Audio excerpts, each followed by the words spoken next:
శ్రీ సంకష్టనాశన గణేశస్తోత్రం.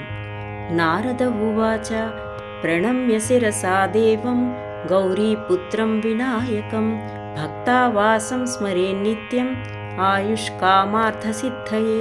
ప్రథమం వక్రతుండం చ ఏకదంతం ద్వితీయకం తృతీయం కృష్ణపింగాక్షం గజవక్త్రం చతుర్థకం లంబోదరం పంచమం చ షష్టం వికటమేవ చ సప్తమం విఘ్నరాజం చ ధూమ్రవర్ణం తథాష్టమం నవమం ఫాలచంద్రం చ దశమం తు వినాయకం ఏకాదశం గణపతిం ద్వాదశం తు గజాననం ద్వాదశైతాని నామాని త్రిసంధ్యం యః పఠేన్నరః న చ విఘ్నభయం తస్య సర్వసిద్ధికరం పరం.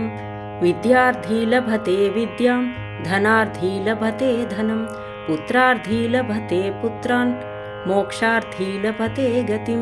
జపేద్గణపతిస్తోత్రం షడ్భిర్మాసైః ఫలం లభేత్ సంవత్సరేణ సిద్ధిం చ లభతే నాత్ర సంశయః.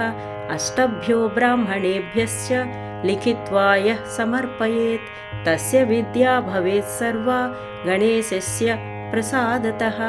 ఇతి శ్రీ నారద పురాణే సంకష్టనాశనం నామ గణేశస్తోత్రం.